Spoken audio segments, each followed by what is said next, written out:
لحضرة النبي المصطفى رسول الله سيدنا مولانا محمد صلى الله عليه وسلم جميع الأنبياء والأولياء والشهداء والصالحين إلى رحمات المسلمين عامة خصوصا لحضرته قاسم قوي وشيخ سرد الحبيب مغذر بن عبد الرحمن المساوي سيد الحبيب جدا نافع بن سلم جدا وعجي محمد بخيت إمام محي الدين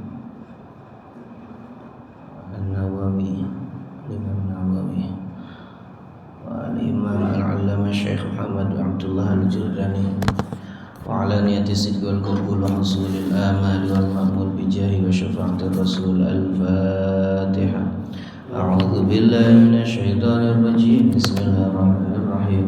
الحمد لله رب العالمين الرحمن الرحيم مالك يوم الدين إياك نعبد وإياك نستعين اهدنا الصراط المستقيم صراط الذين أنعمت عليهم غير المغضوب عليهم ولا الضالين آمين. Bismillah, alhamdulillah, wassalatu wassalamu ala rasulillah Muhammad ibn Abdillah wa ala alihi wa sahbihi wa mawalah, la hawla wa la quwata illa billah, ma ba'du. Para bapak dan ibu yang saya hormati, alhamdulillah pada pagi hari ini Allah memilih kita untuk bersama-sama hadir di masjid yang insyaallah penuh berkah ini untuk bersama-sama kita melaksanakan salat subuh berjamaah, dilanjutkan dengan pengajian kitab Al-Arba'in An-Nawawiyah, hadis Al-Arba'in An-Nawawiyah yang disusun oleh Imam Nawawi. Mudah-mudahan hadirnya kita di masjid ini menjadi sebab kita mendapat rahmat Allah Subhanahu wa taala sehingga kita bahagia di dunia maupun di akhirat nanti. Amin ya rabbal alamin. Ya. Ini hadis yang kedua. Baik, al-haditsus tsalits, hadis yang ketiga, arkanul islami, tentang rukun Islam.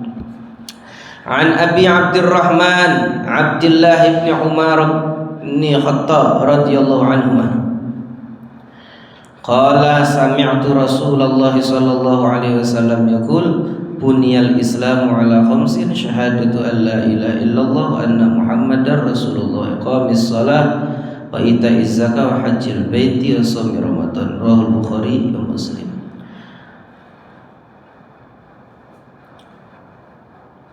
An Abi Abdurrahman Abdullah bin Umar. Hadis yang ketiga dari kitab hadis Al-Arba'in An-Nawawiyah, ini diriwayatkan dari Abdullah bin Umar bin Khattab radhiyallahu anhu. Sayyidina Umar punya anak laki-laki, di antaranya adalah Abdullah. Gelarnya adalah Abu Abdurrahman. Abdullah dan ayahnya yakni Sayyidina Umar, Sayyidina Abdullah dan Sayyidina Umar itu sama-sama sahabat, sehingga kita katakan ayyataraddu anhuma radhiyallahu anhuma. Kalau sahabat itu hanya sahabatnya saja, orang tuanya tidak, bukan sahabat, maka radhiyallahu anhu. Kalau dua-duanya sahabat, maka radhiyallahu anhuma. Abdullah adalah seorang sahabat, Umar bin Khattab adalah seorang sahabat. Sayyidina Abdullah seorang sahabat, Sayyidina Umar bin Khattab seorang sahabat, maka kita katakan radhiyallahu anhuma. Dan kalau ada seorang sahabat yang namanya Abdullah, maka ini biasanya menggunakan kata ibnu. Ada Ibnu Umar, Ibnu Mas'ud, Ibnu Abbas, ya, kemudian ada Ibnu Abdullah bin Zubair, Ibnu Zubair, ya. Jadi ada sahabat Nabi itu kalau ibnu itu nama aslinya Abdullah. Ya, kalau ada sahabat Ibnu Umar, Ibnu Abbas, berarti itu Abdullah bin Abbas. Ibnu Umar, Abdullah bin Umar, begitu. Jadi sahabat kalau namanya diganti Ibnu, itu berarti nama aslinya adalah Abdullah. Sayyidina Abdullah bin Umar radhiyallahu anhu ini masuk Islam di Mekah bersama ayahnya. Ketika ayahnya masuk Islam, beliau yang saat itu masih kecil juga masuk Islam, ikut ayahnya dan ikut hijrah ke Madinah. Termasuk Sayyidina Abdullah bin Umar ini min fuqaha'is sahabah, termasuk ahli fikihnya sahabat. Tidak semua sahabat Nabi itu ahli fikih, hanya sahabat-sahabat tertentu. Jumlah sahabat Nabi itu 124.000.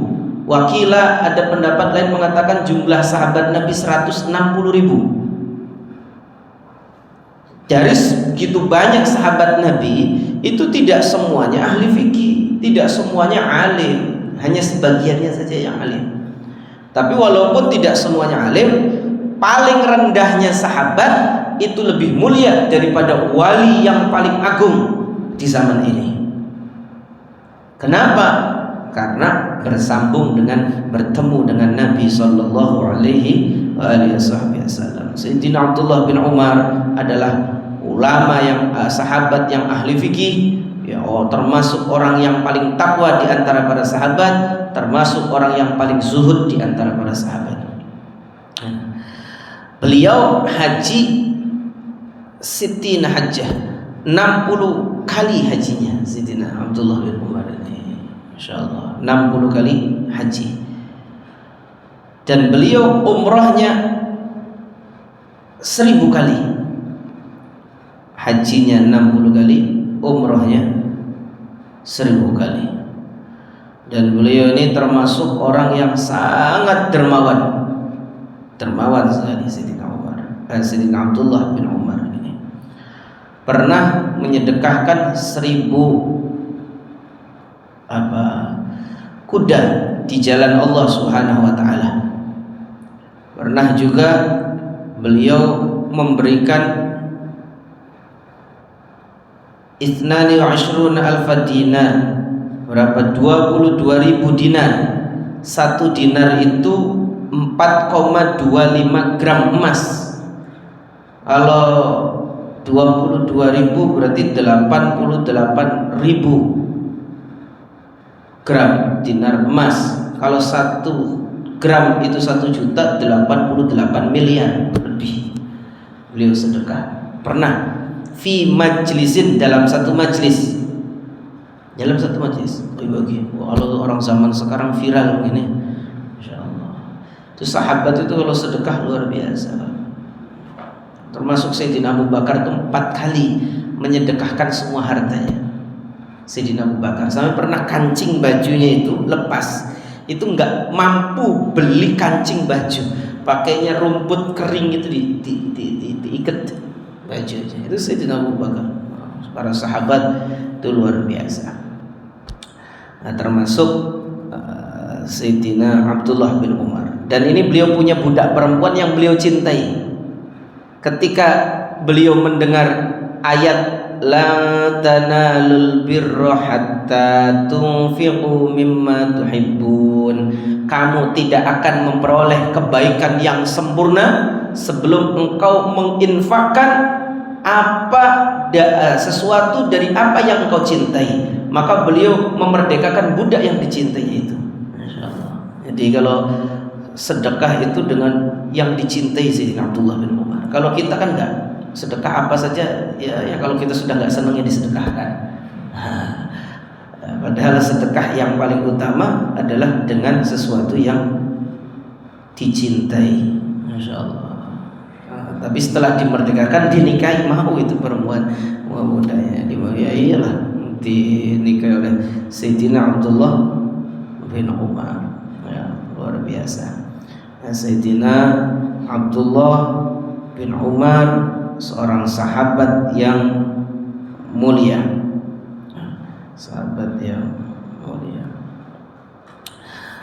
Baik, para bapak dan ibu yang saya hormati, beliau meriwayatkan hadis 1630 hadis. Beliau meriwayatkan 1630 hadis. Banyak ya, 1630 hadis. Kita Arba'in Nawawi 40 hadis enggak hafal. Bahkan bukan 40 hadis yang kemarin aja enggak hafal kita. Dan umur beliau 84 tahun. Wafat saat usia beliau 84 tahun. Wafat dalam keadaan syahid di Mekah. Wafat dalam keadaan syahid di Mekah. Qala, beliau Sayyidina Abdullah bin Umar mengatakan bahwa sami'tu Rasulullah sallallahu alaihi wasallam, aku mendengar Rasulullah sallallahu alaihi wasallam bersabda, yaqul buniyal islamu ala khamsin, agama Islam ini asasnya, kaedahnya, pondasinya didirikan atas 5 perkara. Ay ussisa ala khamsi qawaid, didirikan atas 5 pondasi. Wa fi riwayatil muslimin, dalam riwayat Muslim ala khamsatin, bukan ala khamsin tapi ala khamsatin, ay khamsati asya, khamsati usul, khamsati arkan. Syahadati alla ilaha illallah wa anna Muhammadar Rasulullah. Yang pertama adalah bersaksi bahwa tiada Tuhan selain Allah dan Nabi Muhammad adalah utusan Allah. Bersaksi tiada Tuhan selain Allah dan Nabi Muhammad utusan Allah. Maknanya Islam yang rukun Islam yang pertama adalah syahadat. Syahadat ada 2, 1 syahadat tauhid, 2 syahadat Rasul. Dan ketika seseorang masuk Islam, maka login harus membaca 2 kalimat syahadat ini. Wawu atofnya harus dibaca. Asyhadu an la ilaha illallah wa asyhadu anna Muhammad. Wawunya harus dibaca. Kalau tidak dibaca, menurut sebagian ulama tidak sah, tidak boleh. Orang tidak sah hanya bersaksi bahwa tiada Tuhan selain Allah saja, tapi harus bersaksi bahwa Nabi Muhammad utusan Allah, dan ini harus menggunakan wawu atof, penyambung antara 2 kesaksian itu. Lalu kemudian wa iqamis shalah, dan mendirikan salat, yakni salat 5 waktu dalam sehari semalam. Mendirikan salat itu berbeda dengan melaksanakan salat. Mendirikan salat maknanya adalah melakukan salat dengan menjaga waktunya. Waktunya jangan sampai keluar.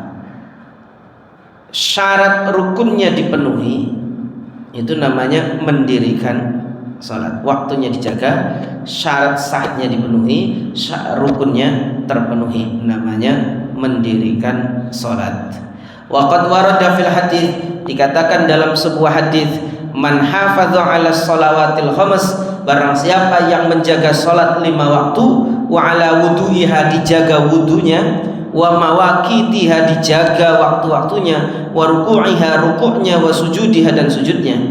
Siapa yang menjaga salat 5 waktu, yakni dia jaga wudunya, wudunya benar, wa mawaqitiha, waktunya jangan sampai keluar dari waktunya, wa ruku'iha, rukuknya juga benar, tuma'ninah, dipenuhi syarat rukunnya, wa sujudiha, sujudnya juga, wa ya'tarifu annaha haqqullah, dan dia sadar, mengerti, faham bahwa itu semua adalah haknya Allah.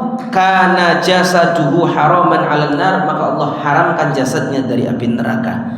Ini hadis riwayat Imam Ahmad, dalam Musnad Ahmad juz 4 nomor hadis 267.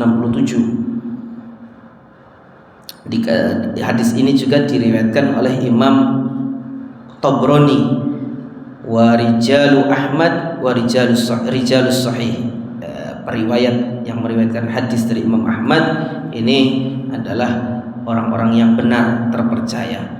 Dalam sebuah hadis lagi dikatakan bahwa idza kana yaumul qiyamah, ketika datang hari kiamat, umiro bi tabaqatil musallina ilal jannah, maka diperintahkan kelompok-kelompok orang-orang yang sholat, rombongan orang yang sholat itu diperintah untuk masuk ke dalam surga. Orang-orang yang sholat, ayo masuk surga. Kudu orang masuk. Fatati awwalu zumratin kasyamsi. Rombongan yang pertama itu wajahnya seperti matahari. Fatakulul malaikah, malaikat bertanya, man antum, siapa kalian ini? Wajahnya bersinar seperti matahari. Siapa kalian, man antum? Dijawab, nahnul muhafizun ala sholat. Kita ini orang yang menjaga sholat, para malaikat.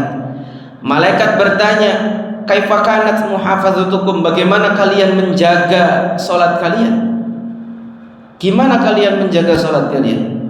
Dijawab, kunna nasma'ul adzana wa nahnu fil masjid.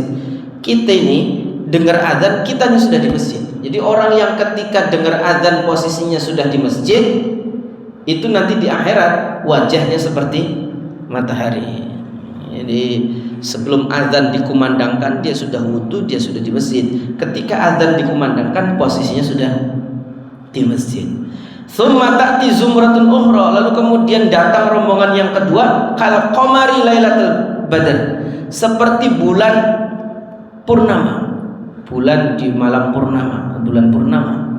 Wajahnya seperti bulan purnama. Fatakulul malaikah, maka malaikat bertanya, man antum, siapa kalian? Dijawab, nahnul muhafizuna 'ala shalah. Kita ini adalah orang yang menjaga salat. Kata malaikat, kaifa kanat muhafazatukum, gimana kalian bisa menjaga salat kalian sehingga wajah kalian seperti bulan purnama? Dijawab, kunna natawaddu qoblal waqti, kita wudu sebelum waktunya salat. Sebelum masuk waktu zuhur kita sudah wudu, sebelum masuk waktu asar sudah wudu kita, sebelum masuk waktu maghrib kita sudah wudu. Tsumma nahduru ma'asima'il adzan, maka kemudian ketika kita dengar adzan kita berangkat, tapi wudunya sebelum masuk waktu. Tsumma ta'ti zumratun ukhra, lalu kemudian datang rombongan berikutnya, yang ketiga, kal kawakib, seperti bintang. Nah, rombongan yang ketiga seperti bintang. Fatakulul malaikah, maka malaikat bertanya, man antum, siapa kalian ini? Dijawab, nahnul muhafizuna 'ala shalah, kita adalah orang yang jaga salat. Malaikat bertanya, kaifa muhafazatukum, bagaimana kalian menjaga salat kalian? Dijawab, kunna natawaddu ba'dal adzan, setelah kita dengar azan kita berwudu. Itu nanti wajahnya seperti bintang, orang yang seperti itu. Nah, kira-kira nih Pak, kita ini termasuk yang nanti di akhirat wajahnya kayak matahari, bulan purnama, atau kayak bintang, atau kayak kunang-kunang? Kunang-kunang jamaah bubar sampai kerendah wudu, kayak kunang-kunang. Tapi mending masih. Insyaallah. Awwalu ma yuhasabu bihi 'abdu yaumal qiyamah as-shalah. Yang pertama kali dihisab pada hari kiamat adalah salat. Fa in salahat salaha sa'iru amali wa in fasadat fasada sa'iru amali. Jika salatnya baik maka amalnya baik, kalau salatnya rusak maka semua amalnya rusak. Jadi intinya di salat. Kalau salatnya baik semuanya akan jadi baik, kalau salatnya buruk semuanya akan buruk, tergantung salatnya. Maka ayo kita perbaiki salat kita, belajar ilmunya, kita coba untuk belajar khusyuk ya, perbaiki salat-salat kita. Baik, ini saja dulu yang bisa saya sampaikan. Wa itaiz zakah nanti kita lanjutkan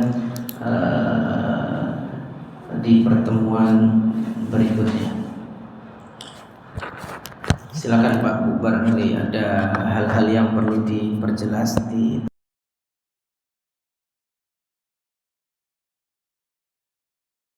Kita masih di al-hadits tsalits, hadis yang ketiga, arkanul Islam, rukun Islam. Bismillahirrahmanirrahim. An Abi Abdurrahman Abdullah bin Umar bin Khattab radhiyallahu anhu qala sami'tu Rasulullah sallallahu alaihi wasallam yaqul buniyal Islamu ala khamsin syahadati an la ilaha illallah wa anna Muhammadar Rasulullah wa iqamis salati wa itaiz zakah wa hajjil baiti wa shaumi Ramadan. Rawahul Bukhari wa Muslim. Bismillahirrahmanirrahim. Kita sampai di wa itaiz zakah, membayar zakat atau mengeluarkan zakat.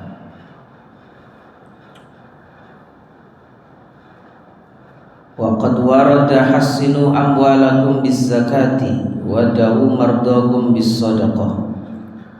Bentengi harta kalian dengan zakat dan obati orang sakit kalian dengan sedekah.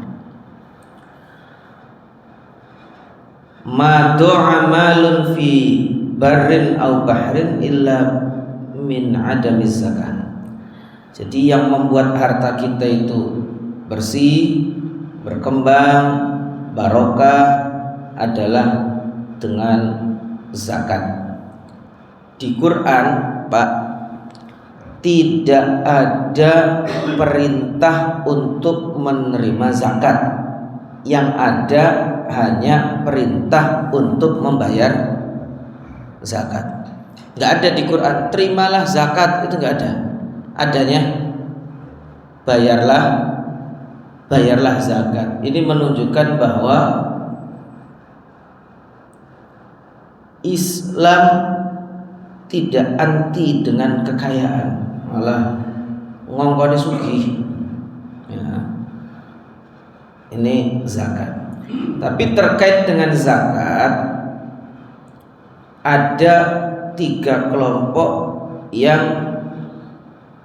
zalim atau salah atau jahat dalam masalah zakat. Yang pertama, orang kaya yang tidak mau bayar zakat, zalim. Itu zalim. Orang kaya nggak mau bayar zakat, zalim. Yang kedua, orang yang tidak berhak menerima zakat itu juga zalim, dosa. Yang ketiga, orang yang tidak punya ilmu untuk ngurusi zakat jadi panitia atau amil zakat, itu juga jahat, zalim. Nah, hati-hati. Jadi kalau kita ngerasa nggak punya ilmu, nggak ngerti, ya aja gelem dipasrahi.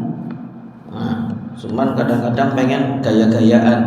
Nah, ada ID cardnya di foto, wah, aku nih amil zakat, padahal belum ngerti tugasnya. Masya Allah. Hasinu amwalakum bizzakah. Bentengi harta kalian dengan zakat.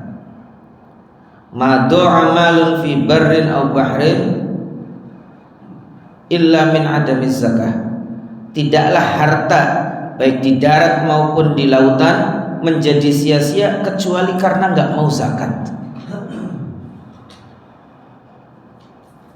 Nah, kata Nabi juga, dawu mardokum bis shadaqah, obati orang sakit kalian dengan sedekah. Ya, termasuk adat kebiasaan orang-orang soleh adalah ketika sakit, dirinya sakit, keluarganya sakit, tidak langsung berobat, tidak langsung ke dokter. Tapi sebagian ulama mengatakan tafakur dulu, direnungi, tuh sakit, nggak enak, sakit berapa hari, berapa lama kita sehat, nggak pernah bersyukur. Ini Allah kasih kita sakit sebentar, dan untuk mengingat nikmatnya Allah Subhanahu wa Ta'ala, lalu kemudian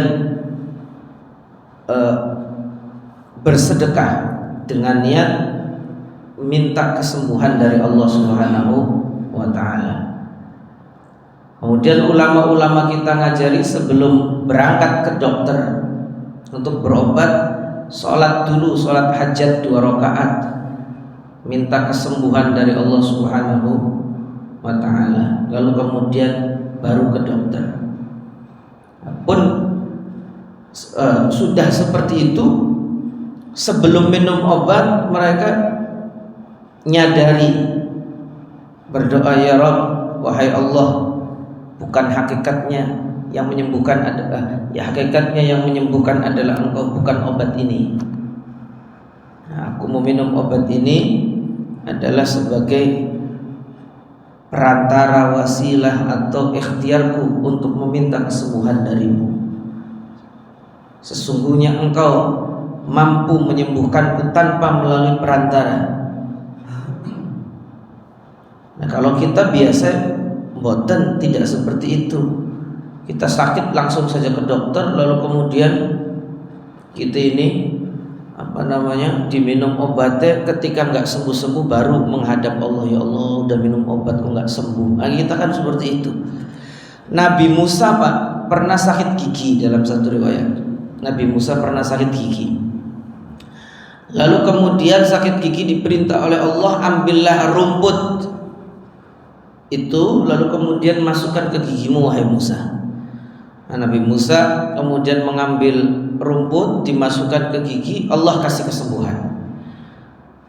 Di lain waktu Nabi Musa alaihissalam sakit lagi giginya, lalu kemudian Nabi Musa ambil rumput dimasukkan ke gigi, nggak sembuh-sembuh Pak. Setelah nggak sembuh-sembuh, Nabi Musa menengadah berdoa kepada Allah, ya Rabb, wahai Tuhan, wahai Allah, ini gigi kok nggak sembuh-sembuh, sudah saya ambil rumput. Kata Allah, wahai Musa, ketika engkau sakit yang pertama, engkau datang dulu kepadaku dan engkau sadar, engkau tahu bahwa akulah yang memberikan kesembuhan. Di sakitmu yang kedua, engkau langsung mengambil perantara, ambil rumput, dan engkau lupa bahwa aku adalah zat yang memberikan kesembuhan.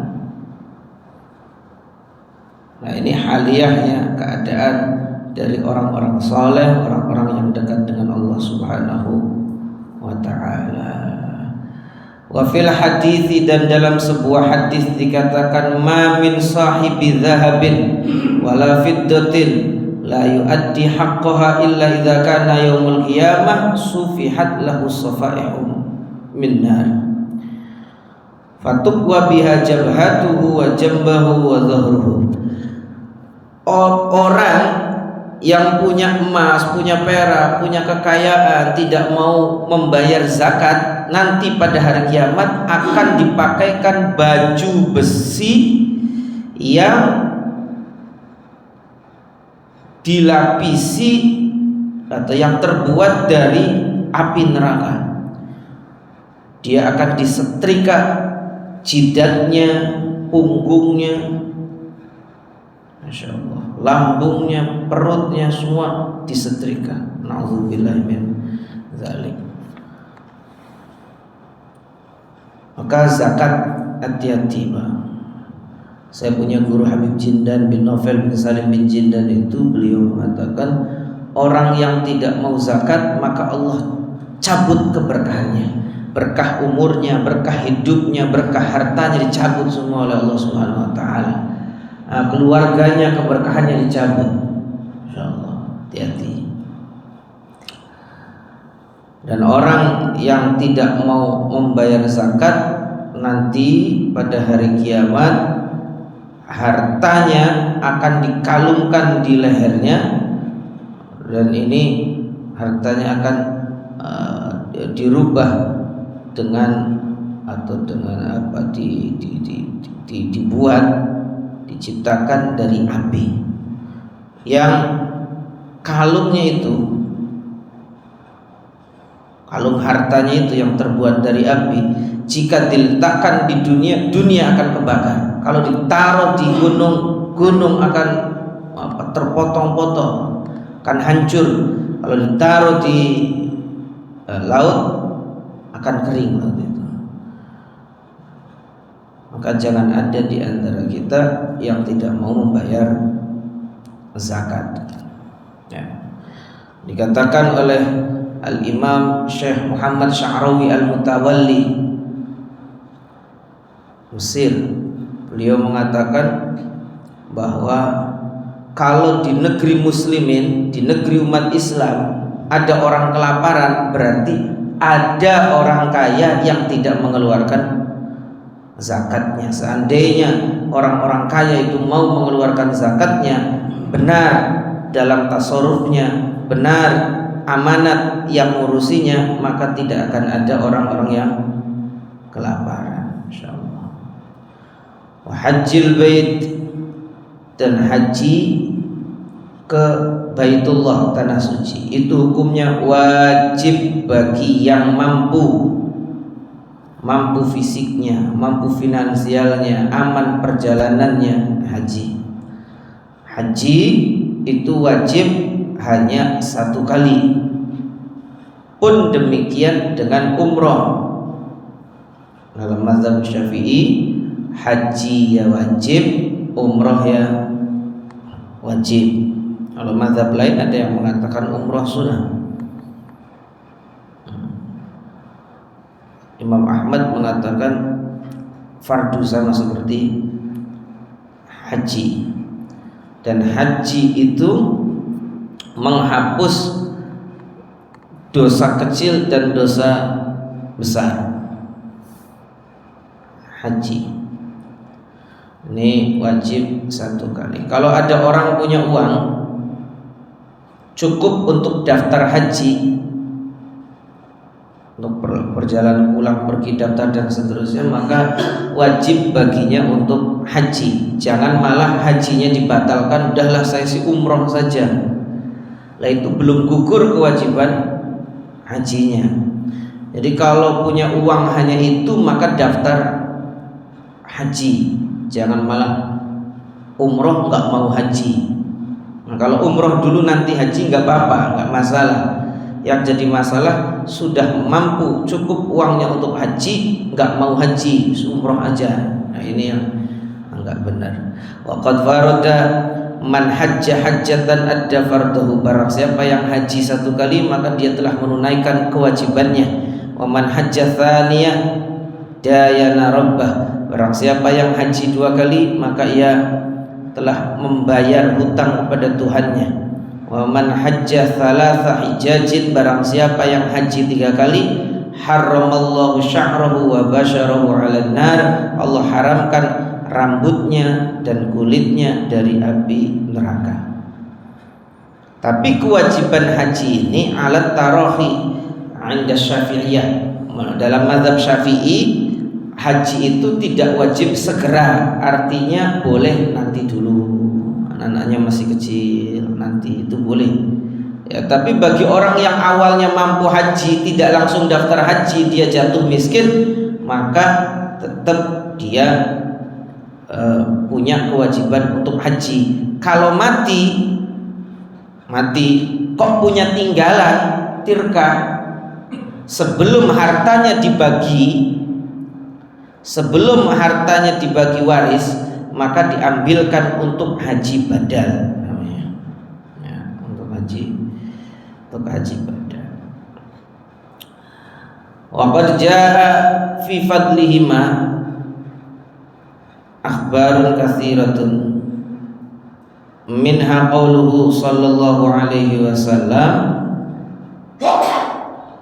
man kharaja min baitihi hajjan aw mu'tamiran wa mata ajrallahu lahu ajral haji wal mu'tamiri ila yaumil qiyamah. Barang siapa yang keluar dari rumahnya untuk pergi haji atau umroh, lalu kemudian dia mati saat pelaksanaan haji atau umroh itu, ajrallahu lahu ajral haji wal mu'tamiri ila yaumil qiyamah. Dia akan memperoleh pahalanya orang haji dan umroh sampai hari kiamat. Nah, ini makanya Mbah Maimun Zubair itu yang wafat di Mekah, ada riwayat bahwa beliau kalau di Mekah itu nggak pernah minta panjang umur, Bang. Minta diwafatkan di Mekah. Kalau lagi haji, umroh, itu.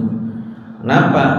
Ada kemuliaan bagi orang yang mati sedang haji atau umroh, dia akan memperoleh pahala haji dan umroh sampai hari kiamat. Kira-kira ini kalau kita naik haji, kita umroh, milih mati di sana apa balik lagi? Balik lagi aja ya, nanti istri kita dinikah lagi sama tetangga gitu. Masya Allah. Fa innahuma yanfiyanil faqra wadh dhunub. Haji dan umroh itu bisa menghilangkan kefakiran dan menghapus dosa.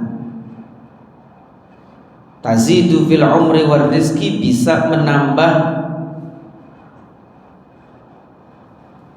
keberkahan umur dan keberkahan rizki. Ya, al-umratu ilal umrati kafaratul lima bainahuma. Satu umrah ke umrah yang lainnya adalah pelebur, penghapus bagi dosa-dosa yang dilakukan di antara keduanya. Wal hajjul mabrur laisa lahu jazaa'un illal jannah. Dan haji mabrur tidak ada balasannya kecuali surga. Haji mabrur itu tandanya pulang dari haji tambah cinta kepada akhirat, tambah meningkat ibadahnya, tambah baik akhlaknya. Jadi kalau haji tanpa menjadi, tambah enggak benar, wah itu alamat itu.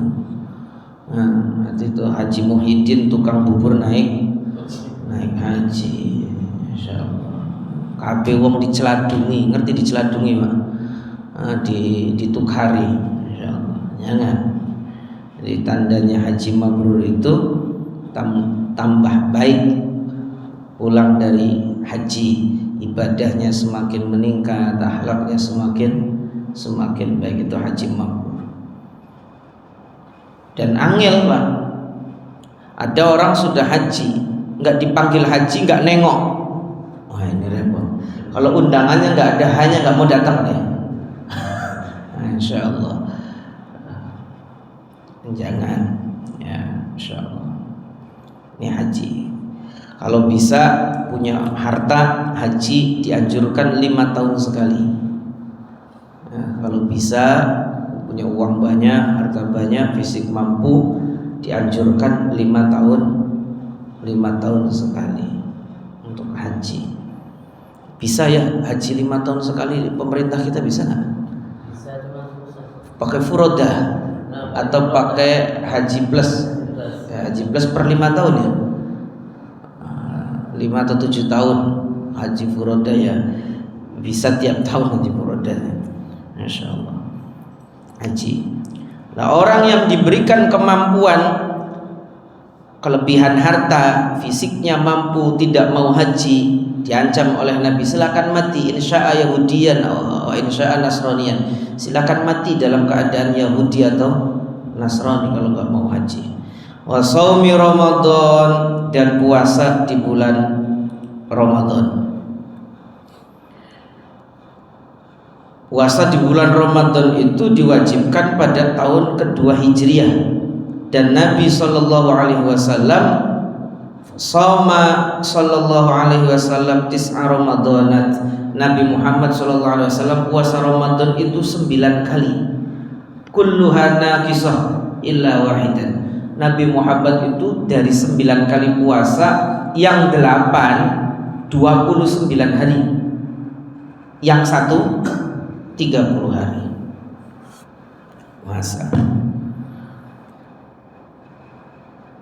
Nah, terkait dengan puasa Ramadan, jangan ada di antara kita yang membatalkan puasa Ramadan tanpa uzur. Ada riwayat dari Sayyidina Abdullah bin Abbas, barang siapa yang membatalkan puasa Ramadan 1 hari tanpa uzur, batal, maka tidak bisa dosanya ditebus dengan puasa 1 tahun penuh. Jadi batal puasa Ramadan 1 hari tanpa uzur, ini kan dapat dosa besar. Kalau ditaruh di satu timbangan, lalu kemudian dia qadai dengan puasa 1 tahun penuh, dapat pahala, ditimbang dosanya lebih besar daripada pahala qada dia puasa selama satu tahun, insyaallah. Wa qala sallallahu alaihi wasallam, dan Nabi kita Muhammad sallallahu alaihi wasallam bersabda, "Lau ya'lamun nasu ma fi Ramadana minal yumni wal barakah latamannau ayyakuna haulan kamilah."